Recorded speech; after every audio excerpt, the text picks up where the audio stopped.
In 1918, I lived in Sequoia County. In 1918, my family was living in South Philadelphia. In 1918, we were living in El Paso, Texas. I was born and raised in Baltimore. In bustling cities and remote villages, in the United States and around the world, orphan children cried for their parents in 1918. People of all cultures struggled with the same terrible threat. And within a matter of months, as many as 50 million would be dead. In the United States, the death toll reached 675,000, 5 times the number of U.S. soldiers killed in World War I. What was that deadly threat?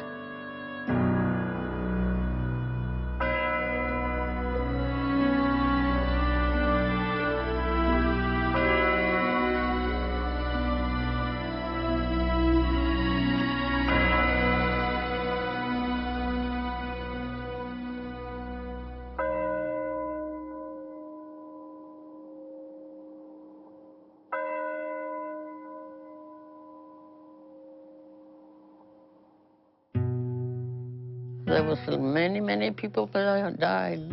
We had just come from a few years before from Mexico, where we were living, on account of the revolution, the Mexican Revolution. I was about 10 years old. I was the oldest, and my 4 brothers and sisters of the family, only my dad and my sister, my smaller sister, did not get it. My 2 brothers were in one room sick. I was sick in the other bedroom with my mother. My poor dad and sister had to be our attendants and see what they could do for us. Influenza gave you such high fever. Mother told me that I thought her black hair was a cat, and I was afraid of it with the delirium from the high fever. People were left very weak with it on account of that high fever. And all schools and all public places and every place was closed. I guess nearly 2 or 3 weeks.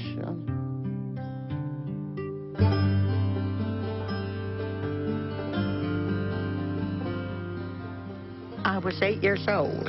We lived near my dad's mother, and she and her daughter and 2 grandchildren were living close to us. And when they got the flu and got sick, my parents, we just moved in with them to where my mother could nurse them, all the patients and take care of them.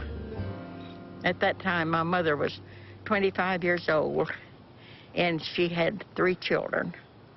And she was expecting another baby in May, and this was in February, and she'd taken care of 8 patients at one time, very sick patients with the flu, with no convenience, no modern facilities whatsoever. And Mother had to get the wood to keep heat in the house, to keep all those fires going, plus do the nursing care with 8 patients.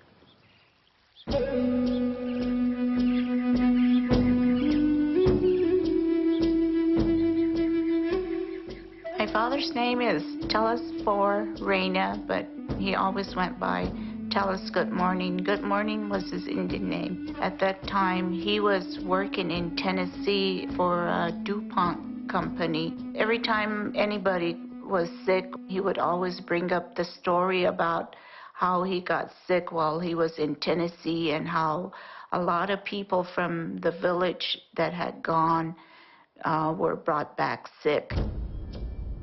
They were brought back in a train, he said. Some of them had passed away in Tennessee. In 1918, my mother was like just 11 years old, but she remembers they lived on the south side of the village. She remembers that church bell would ring every day, that there's a certain bell for a notice for the death. And she said she remembers as a little girl how awful it sounded. In 1918, as now, most people didn't think of influenza as a disease that could lead to death. We suffer through the flu season every winter. In the U.S., the flu season usually peaks between January and the end of March. The symptoms of a cold are usually a runny nose, sometimes low-grade fever, and just feeling a little wiped out. Influenza, on the other hand, is much, much more pronounced than that. People will generally have a high-grade fever, absolutely no energy whatsoever, muscle aches, headaches, a fairly dry cough. With a common cold, you may feel bad for a couple of days, but after 4 to 5 days, you're starting to feel yourself again. With influenza, it's sometimes 2 weeks or more. Really severe can go on to cause pneumonia. Complications from the flu cause an average of more than 200,000 hospitalizations every year in the U.S., and an average 36,000 people die from those complications. During seasonal influenza epidemics in the United States, there are certain groups that are at higher risk for complications. Young children, in particular those less than 2 years of age, elderly people, particularly people 65 years and older, persons of any age who may have certain underlying chronic conditions, for example, asthma, chronic lung disease, chronic cardiovascular disease, and in addition, pregnant women are at higher risk for complications from seasonal influenza. While seasonal influenza is a serious health threat for people at risk of complications, the outbreak of influenza that swept the nation in 1918 and early 1919 killed over 500,000 people in the U.S. when the population was only a third of what it is today.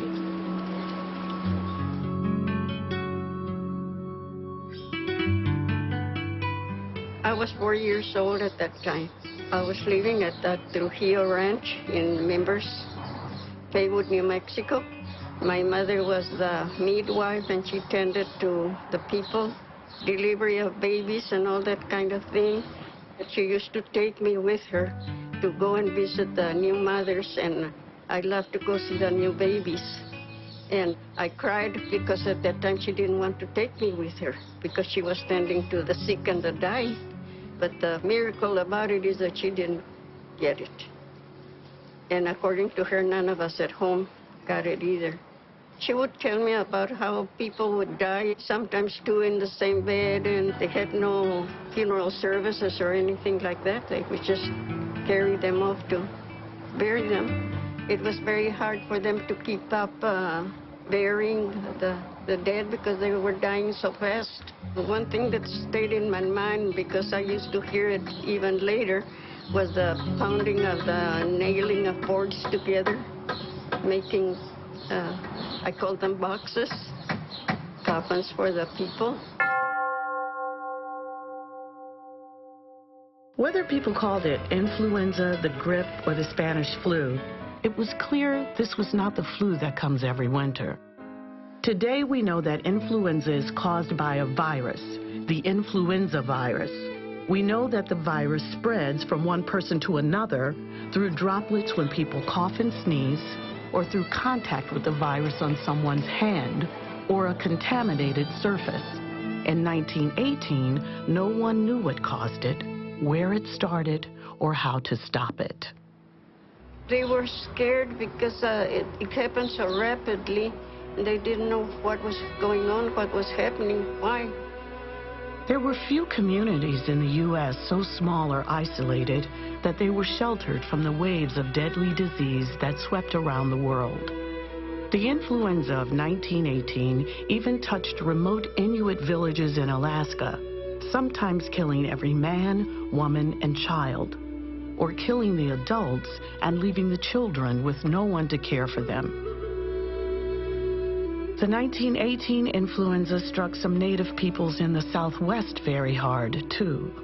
I don't think the doctor resided here, but he came from Albuquerque. A lot of our people, older people, didn't speak the English language, so my dad would interpret for him what he was asking them to do, how to take care of themselves. They would work from early morning till late night, trying to visit every home in the pueblo. In the morning, when they got to some of the homes, they would find maybe 2 or 3 people in the family that had passed away during the night. Every day they were burying people. The church bell would be tolling from morning to evening because of so many deaths.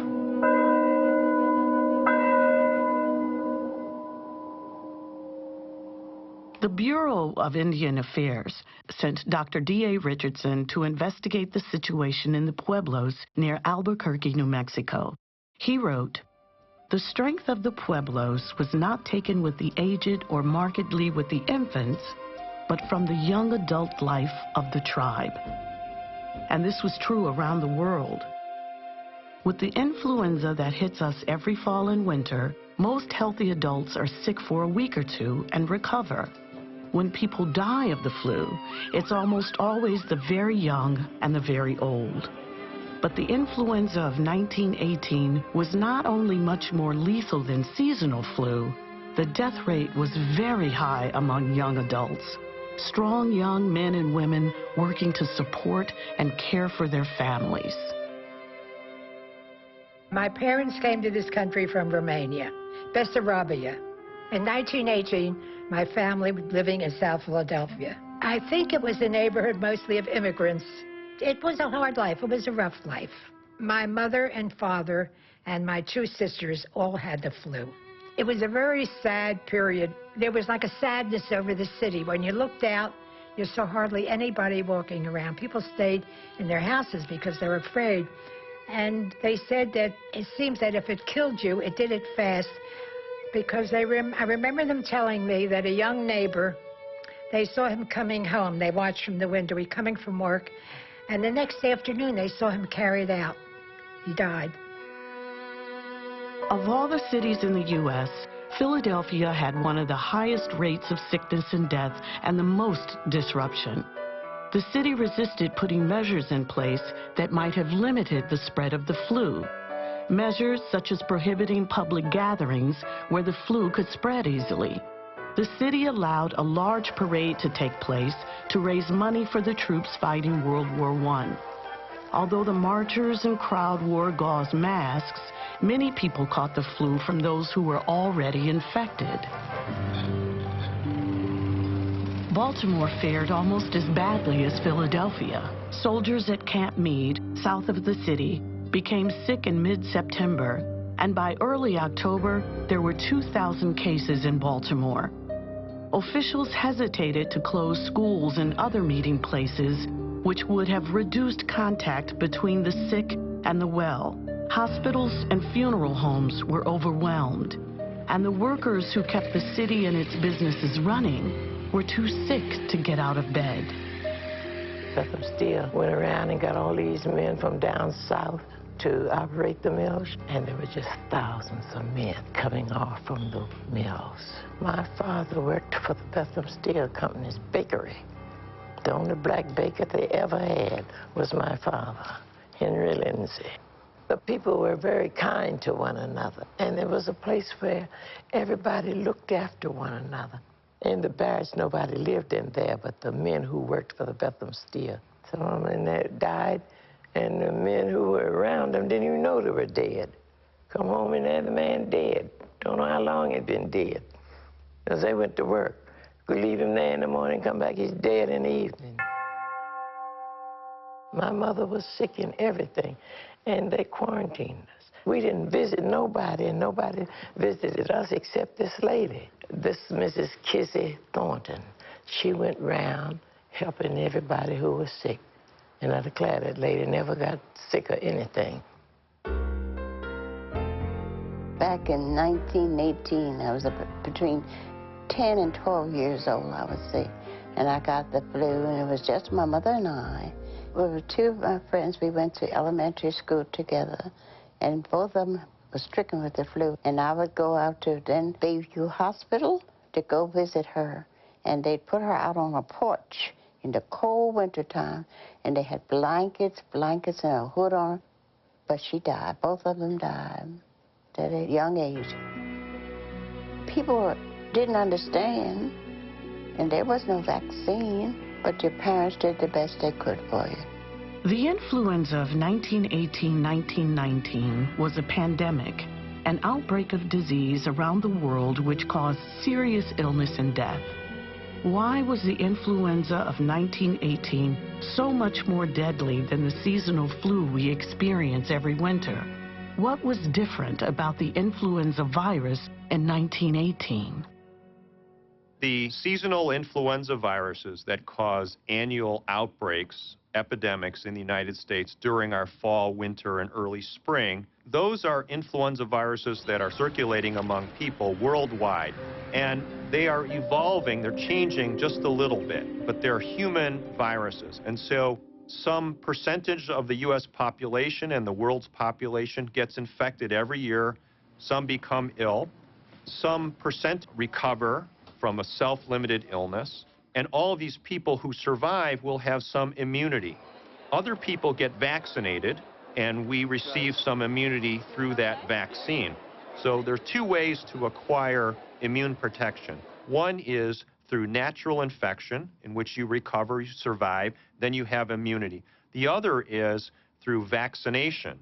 And vaccination stimulates our body's immune system to produce antibodies against the specific virus strains that are contained in the vaccine. An influenza pandemic is different. An influenza pandemic is the emergence of a very new influenza A virus to which most of the population has not previously been exposed and does not have any immunity, no immune protection. And so what you see is very high numbers, very high percentage of people becoming sick worldwide. In the last 100 years, new influenza viruses have caused 4 pandemics in 1918, 1957, 1968, and 2009. Ultimately, they come from birds, wild waterfowl, ducks and geese, and various other birds. They can get into domestic poultry, chickens. They can also, as we know, get into human beings directly, pigs, various aquatic mammals. They can get into horses. They can get into dogs and cats. So they can take any of these paths, and in theory, they could end up getting into people by either coming directly from a bird or going through a circuitous route in another animal. By a variety of mutations that occur for a number of reasons, these types of viruses can, under certain circumstances, adapt themselves to other species. And then as they propagate themselves in these other species, they adapt themselves better to spread from pig to pig, or from bird to bird, or from person to person. And the host we worry about the most, obviously, from a human health standpoint, is the human species. One of my dad's sisters lived pretty close to us, and she had a family of 4 children and her husband, and she was expecting, and she taken the flu, and of course she passed away. She was very sick. She passed away. The ladies that taken the flu that were pregnant, all we ever knew died, and my mother didn't get it. We don't know why pregnant women die of influenza at a high rate, but it's been documented for well over 500 years. One of the biggest risk factors for a fatal outcome from influenza is pregnancy. Whatever the reason, it's pretty clear that pregnant women in 1918 were at very high risk. Pregnant women, of course, are going to be in the younger age ranges, but non-pregnant women and men in that age range were also at much higher risk of dying. Why this happened, we don't know. In any flu pandemic, people die from pneumonia. Some percentage will always die, but it tends to be the older folks, people who have chronic conditions like heart disease and lung disease, pregnant women, infants, and so on. This time in 1918, something very different happened. Otherwise healthy young adults died at a very high rate and constituted a fairly large percentage of the total deaths, something that's never been seen before. Why that happened is a mystery.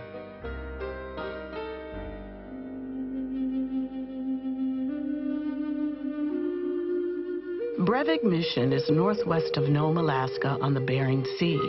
The fact that Brevig exists today is remarkable, since of the 80 residents in 1918, only 5 adults and 3 children survived the flu pandemic.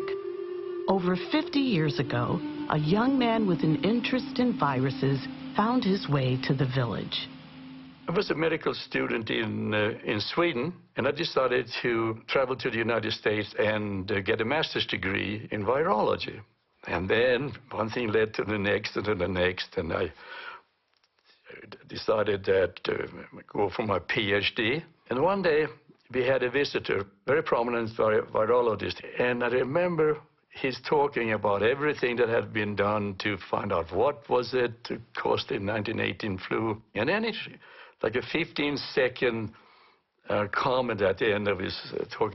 He said, somebody ought to go to the northern part of the world and try to find a victim of the 1918 Spanish flu pandemic buried in the permafrost. And that victim is likely to have remained frozen since 1918. At that time, it was something like 35 years or 40 years. And tried to recover the virus. And then he went to something else. And that 15 seconds, I happened to be there and heard it. I immediately went to my faculty advisor to ask him, could that be a subject for my PhD? He said, oh yeah, why don't you go ahead? I happened to have worked during the summer of 1949 for a paleontologist in Alaska. The paleontologist, Otto Geist, had worked on the Breivik Peninsula and knew the missionaries in the villages there. With Geist's help, Hulton was able to review copies of mission records from the fall of 1918. He found that the military had very good records showing the location and thickness of the permafrost in Alaska. On the basis of that, I decided on three villages. So I showed up in June, and I went to the first village. It's called Nome. It's a rather large city, actually, Nome. I went into the mass grave at the cemetery and discovered that the river that normally had flowed on the side of the village at some distance away, it had changed course. Since 1918, it had come into the village and melted the permafrost. I could just see it. And then I engaged a bush pilot to fly me to another village called Wales at the Bering Strait. I found where the mass grave was, clearly marked with a large cross. And the bluff had fallen onto the beach and almost excavated or invaded the mass grave. So I figured there is no permafrost here. So the bush pilot flew me to what today is Breivik. But there was no way to land there. I had to land on the beach at some distance away in another village. And then I had to cross some water with a whaleboat. Got across this really sizable water, and then I had to walk about 6 miles in soggy tundra. It was just beginning to melt, and then went on to Breivik. They had a village council, the Council of the Elders, and it's a matriarchal society. So the eldest woman of the largest family makes decisions, or heavily influences decisions. And little did I know that that was going to be very important later on. Fortunately for me, there were 3 survivors of the 1918 pandemic still alive. So I asked them to please tell the other members here of the council what it was like in that November week when 90% of the village died. Then I said, if you allow me to enter the grave, and if I am fortunate enough to come find the right specimen, I will take it back, the specimen back to my laboratory, and if everything works out well, it will be possible for us to develop a vaccine.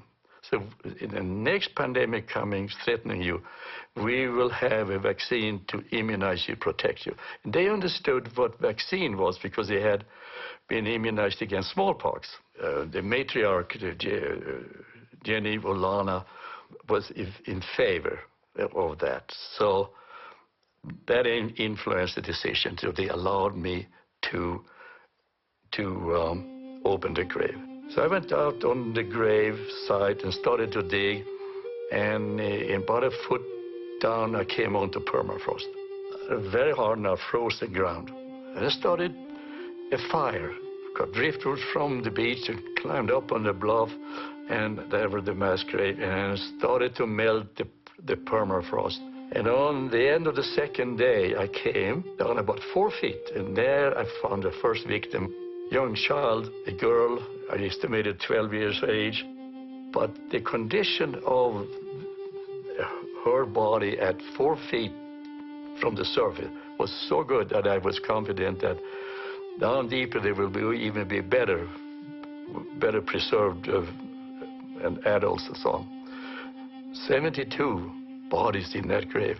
Now, I didn't come alone to Alaska. I had my faculty advisor, influenza virologist. I had a pathologist, one of the professors in the department in Iowa, to perform the postmortem examinations, and then autogeist. So there were 4. I was out there ahead of them to scout the grave, to test dig.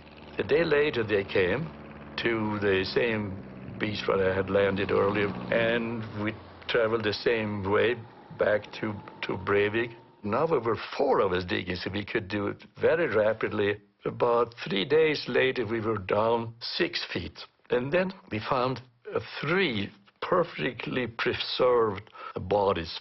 And the pathologist performed postmortems on them, and the lungs were perfectly preserved.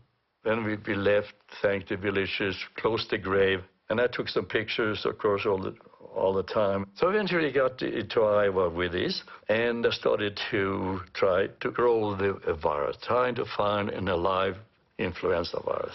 Week after week after week after week, I got more and more discouraged. And eventually, I had no more specimen. And the virus was dead. And there went my PhD. I could see it fly out through the window in the non-air-conditioned office, by the way, lab I had. I decided to go back to Sweden to continue my medical education. And I was extremely fortunate. I was offered to continue medical school at Iowa. And then I got my MD there, became a pathologist.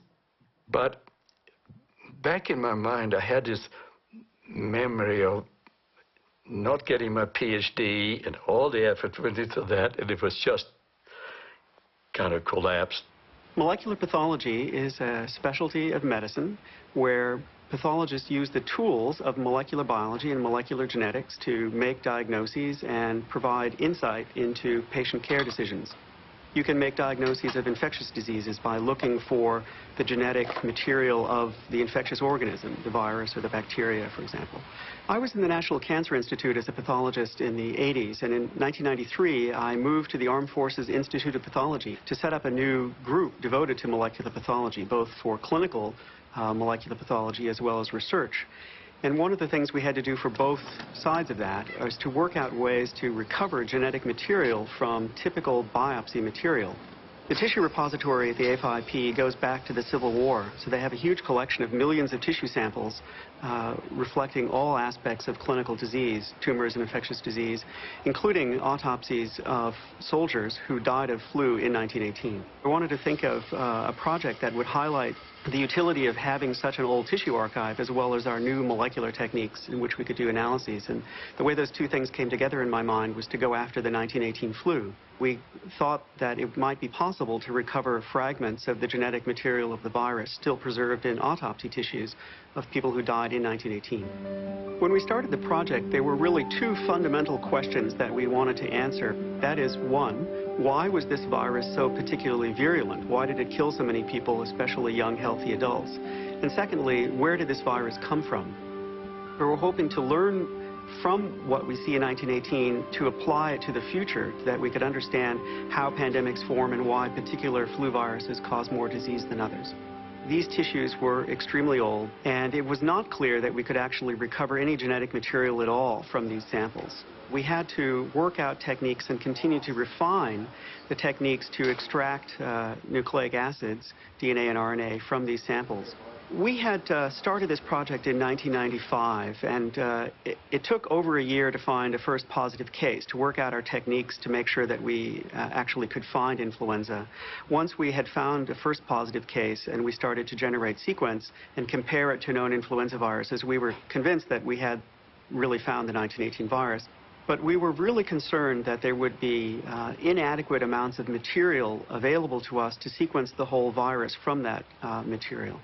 In March of 1997, in Science News, there it was. 1918 pandemic virus found. A small sequence had been discovered by Jeffrey Tarnberger. I wrote a letter saying, if you need more specimens, let me know, and I will go back to Alaska. I've been there before, I know where it is, I can go back. And I didn't hear anything, And I thought, well, he knows, he thinks I'm a nut, and it was just so bad. He happened to be on vacation, so he didn't get his mail. We were extremely excited about the possibility. We had hoped that if we could recover material from a frozen victim, that the quality of genetic material of the virus might be improved over what we had in these formalin-fixed blocks. And he called me here. So he asked, when can you go? I said, I can't go this week, but I can go next week. And I called up to Breivik. Now, this time, when I come the second visit now in 1997, it so happened it was in August. And that is a much better time to dig in the permafrost. I want to see the missionary. It's another one now. Pastor Brian Crockett is his name. He's still there. And he knew of the excavation that I had carried out in 1951. And he also knew that I had to get permission to do it again. So he said it was very difficult. You may not be able to get a permission this time. But I will introduce you to Rita Olana. She was a matriarch at 1997. And little did I know that her grandmother was Jenny Olana. That was it. It would never have happened otherwise. Everything doesn't go wrong all the time. It just looks like that, but it did. Here it is. Crucial. Dr. Holton presented his case to the Breivik Village Council, including Rita Olana. He made sure they understood that the virus was dead and could not cause disease. I also told them how important it is, because your participation, this is where it begins.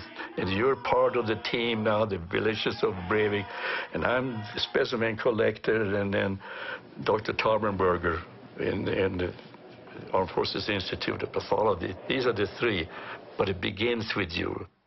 And I got the permission to go. I figured no one wants to go in a grave with bodies. So I all set to do it myself. And so one of the members said, would you like to have some help? 4 young men, Eskimos, assigned by the village council, assigned to help me. Because I photographed it with me, I knew where the grave was. So I marked it off. At the end of the first day, we were down to about 4 feet, and I didn't see anything at all, and 5 feet. And the following day, I noticed there are some bodies at 7 feet. Found a skeleton, and then next to the skeleton was a woman, and perfectly preserved. With clothing had fallen off, rotted away, but I could see the skin, and it was of an obese woman. I started to do the postmortem, and then I took the rib cage off, and there exposed the lungs. And they were the textbook picture of a person who had died from acute viral pneumonitis. Exactly what I needed. The subcutaneous fatty layer, Lucy, and fat inside, of course, also, that had protected the lungs from the occasional thaws of the permafrost that had reached 7 feet down. The Eskimos are not obese. There's not that much food around, and they were active and they had hard work, in particular in 1918. So find one who had extra calories, storage calories. That's just remarkable. And here was a woman who had ample food, had a good husband, good seal hunter, walrus hunter, brought all this food for her. Can you imagine how fortunate? And then I decided, before I leave, I'm going to make new crosses, show my gratitude to the village. I had photographs of the original crosses. I knew how tall they were, the width, everything. I finished my work with the crosses at 1 o'clock, and about 8 o'clock the next morning, the high school kids came, and they helped me put the crosses in. And about an hour later, the bush pilot landed, and I got all my specimens on board, and then I shipped them to Jeffrey Tarbenberger. The advantage that we had was that the formalin-fixed autopsy tissue samples were extremely tiny, just the size of a fingernail, and so were very limiting, where he was able to provide us large sections of an entire lung, so that even though the quality of RNA was lower, we had so much more material to work with, it became absolutely clear that we would be able to sequence the rest of the virus from that material. And I figured it would take weeks and weeks before he had any inkling of that the specimens were good. Like 10 days later, he called and he said, "Joel, we have it. Specimen is good." And we have lots of specimen, great material, and this is going to be wonderful. It was a great day for me because I started in 1955, and finally in 97, here it is, made it. But again, without the Eskimos in Breivik, nothing would have come. The effort to sequence the entire genome of the 1918 virus from beginning to end took 10 years. It was a very laborious process. More than 13,000 pieces of genetic information that had to be put together as a total. So if he gets a sequence or a stretch of the gene, a little piece, so he has it, looking at it here, and her gene is this long, but it's fully built, and this piece, where does it fit in here, or is it in this end here, or is it this way, and what comes to the left and the right, and day after day, month after month, putting these things together, year after year. So 13,000 pieces plus pieces had to form this proper place. And it's incredible. It's clearly a virus that was human adapted, but genetically it's very bird-like in its sequence. It's very avian-like. And so what we think is that it is an entirely avian-like influenza virus that somehow adapted to humans. We now know that there are a number of mutations in several of the genes that are absolutely crucial in the adaptation to humans. And so you could imagine using these mutations as a screening tool to assess the significance of a bird strain as to whether it was actually moving along the path that would make it adapt to humans. If we identify changes that were crucial to allow a bird virus to replicate in humans, you could particularly design drugs that might block or bind to that particular change to prevent a bird virus from actually functioning in humans. The 1918 flu had as its most unique feature the fact that it had a high propensity to kill young adults ages 15 to 40. Even having the entire sequence of the virus in front of us, we do not yet understand why it behaved in that manner. I favor the idea that people in that particular age group might have had the wrong sort of immunity to the 1918 virus, some kind of immune response that actually made them more susceptible to die.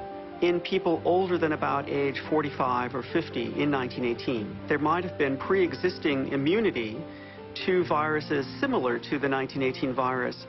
We're trying to identify influenza virus positive autopsy tissue samples from before 1918 to try to help us figure out this problem. Jeffrey Tarbenberger's right-hand woman, Anne Reed, very accomplished. She was sent up with a plaque from the AFIP to present it to the village council. If this Tarbenberger's work brings antiviral drugs and good vaccines and the savings of hundreds of millions of lives, it began with Rita Olana and Jenny Olana. Another question about the death toll in the 1918 flu pandemic was how people died after they became ill with the flu. Dr. Tarbenberger and Dr. Morens examined not only the autopsy tissues in the AFIP collection, but also autopsy reports from all over the world of people who had died of pandemic influenza. we find that the vast majority of people dying died because of secondary bacterial pneumonia. What we think happened is that a very virulent influenza virus caused such an extensive inflammatory response in the lungs and caused such tissue damage that bacteria like strep or pneumococcus that are very commonly carried in the throat of normal individuals could spread down into the lung and cause a disease that would ultimately actually kill the person. The evidence of the bacterial pneumonias, I think, helps explain why you had such high mortality in military camps, particularly.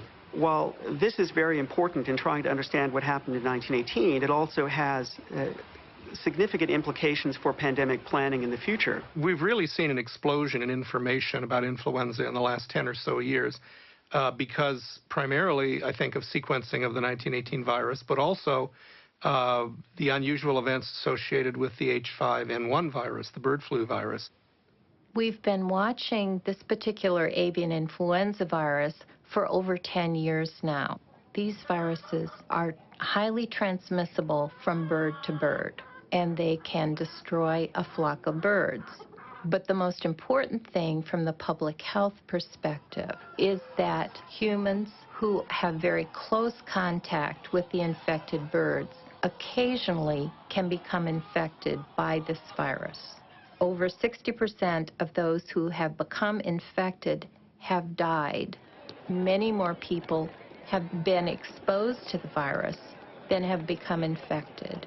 In order for this avian influenza virus to cause a pandemic, we would have to see a number of changes that would occur in the virus so that the virus could be transmitted easily from human to human to human. The fact that the avian influenza viruses that we're monitoring so closely have been circulating for 10 years and still haven't caused a pandemic doesn't mean that these viruses will not cause a pandemic. We don't know for past pandemics how long those viruses actually circulated, caused infections in humans, and then gained that ability to be transmitted efficiently. So we don't know enough about past history to predict the future. I think the biggest lesson is that we can't predict what influenza will do. As scientists continue to look for answers in the 1918 flu virus, we can also learn from the men and women who responded to the health crisis by taking it upon themselves to care for their relatives, their neighbors, and their communities. Dr. John Tappan was a physician with the Public Health Service in El Paso, Texas. He wrote to a colleague serving at an Army field hospital in France. We have all been awfully busy with the flu. I made on an average of 30 calls a day for about a month, and everyone else did as much or more. The Public Health Service and the Red Cross opened a hospital in the old Ahoy School where we treated the Mexican part of town. The epidemic here was fierce.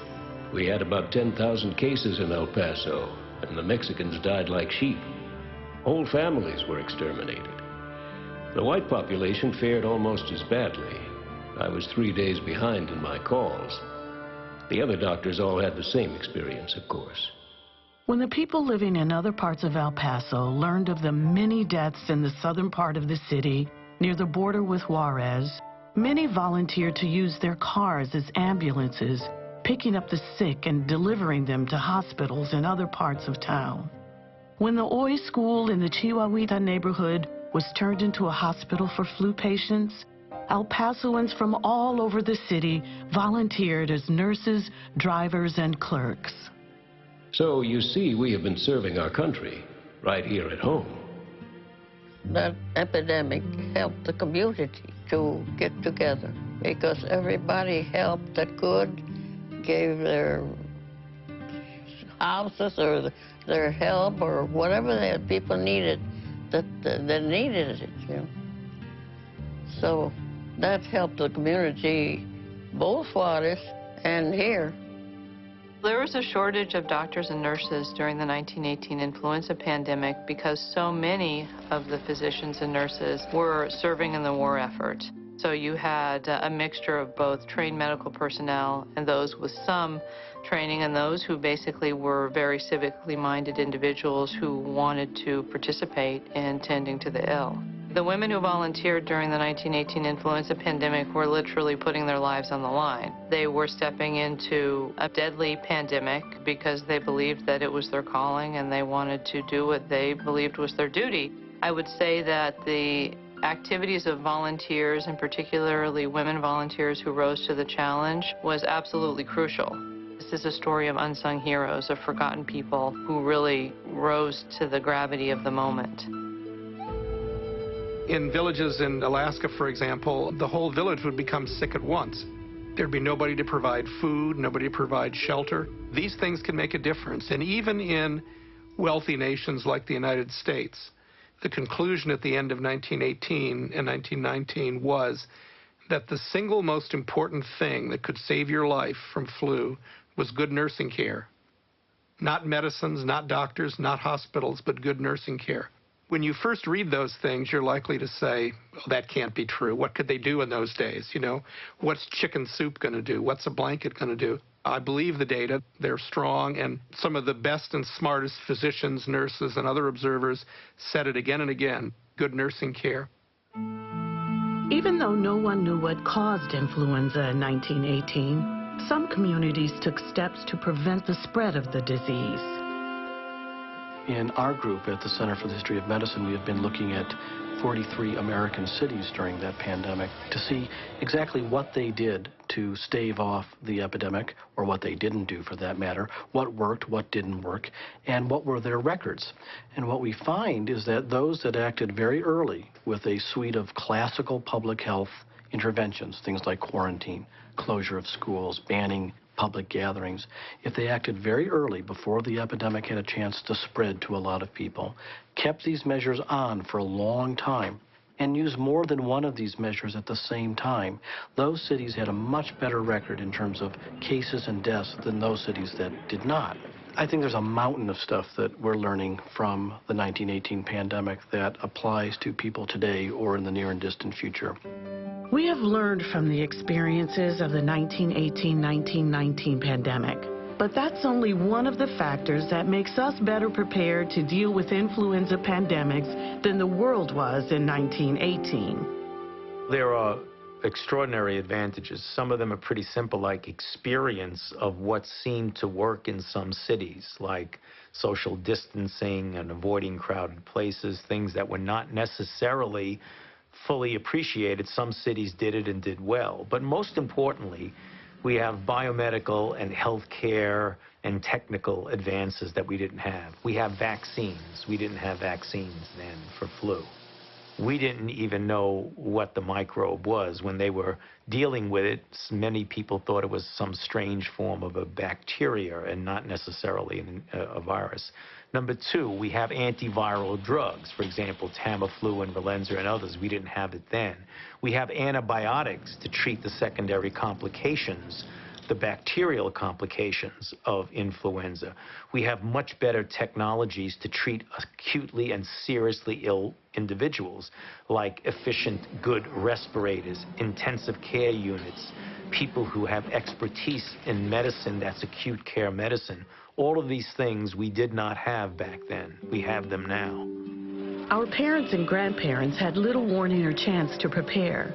But we know now that influenza has caused pandemics at intervals for at least the last 500 years.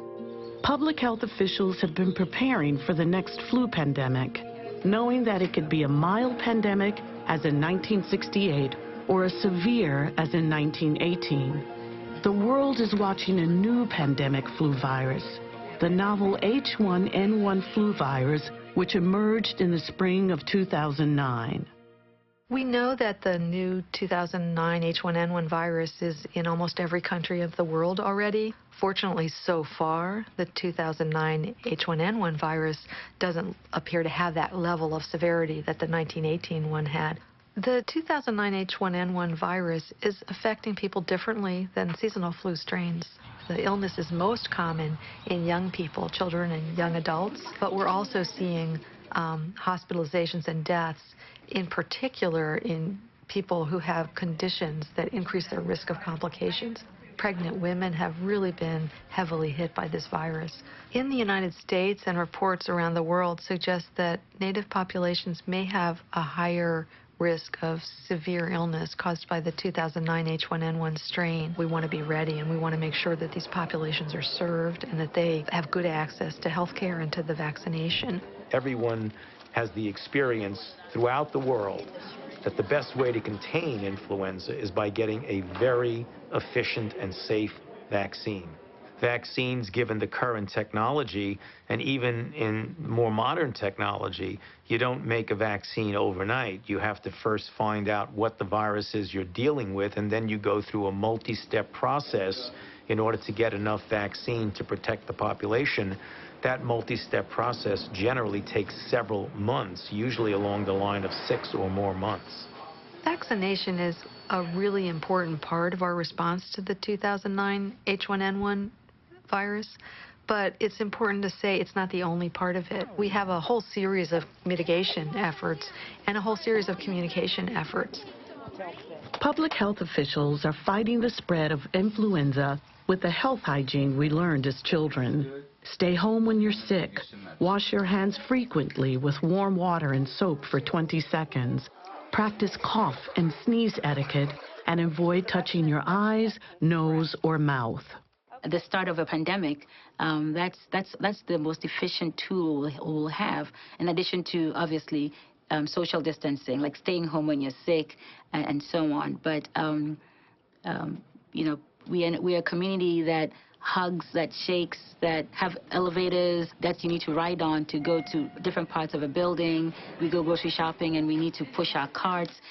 Everything you do, basically, you need to touch something that other people touch. And so that hand washing bit will be very critical. These good habits and vaccination also prevent the spread of seasonal flu. An annual immunization for the seasonal flu helps people stay healthy and helps health workers prepare to vaccinate the population during a pandemic. These immunizations are widely available every year. It's very important for people, particularly people who are 65 and over, to take the influenza immunizations. It's important to have the vaccine every year, and the vaccine is a covered Medicare benefit. There's absolutely no way you will get the flu from the flu shot. Based on what I know and what I have been observing with this 2009 H1N1 virus, and based on what I know about influenza vaccines, the risk of getting influenza or having a complication from influenza is much higher than any theoretical risk from the vaccines. It's important for people to know that not getting vaccinated also puts you at risk. 100 million people get influenza vaccine every year in the United States. They have a strong safety track record. And the 2009 H1N1 influenza vaccines are being made exactly the same way that the seasonal flu vaccines are made. A long-term goal for scientists working on flu vaccine is to develop a vaccine that would protect against all seasonal and pandemic influenza. We generally refer to that as a universal influenza vaccine. And I think there's a real possibility to that. I don't think it's going to be easy to do. What we're working on, when I say we, I mean the scientists in the field, is to identify the components of all influenza viruses that don't change as the virus drifts or even shifts. And then you've got to put that in what we call an immunogenic form, namely a form that when you inject it into a person or you spray it into the nose of a person, that person will make an immune response that's very robust. There are a lot of people working on it. It's a high priority project. Every year, we have fewer elders to remind us of the terrible time they, their families, and their communities endured in 1918 and 1919. But we need to keep those memories alive. There's a lot of things to be learned from continuing to study the 1918 flu.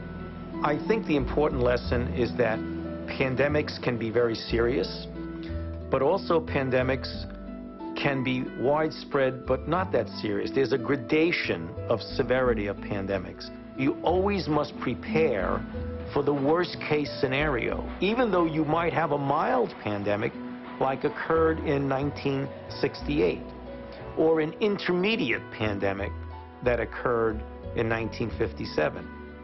The current pandemic is much less severe so far than the planning scenarios that most of us had had. It could be that it becomes less severe and doesn't affect a lot of people. It could be that it becomes more severe and mutates to a deadlier virus, which would be terrible and very difficult to manage. It could be that it continues along the way it's been so far. Only time will tell. We have to be ready to pivot and respond differently if the virus changes. The one thing you could predict about influenza is that it's unpredictable. We still know much less than we'd like about influenza, but the experiences of the individuals who endured the pandemic of 1918 and the research into that pandemic continue to contribute to our understanding of the disease. We are infinitely better prepared now than we were 100 years ago, back in the beginning of the 20th century.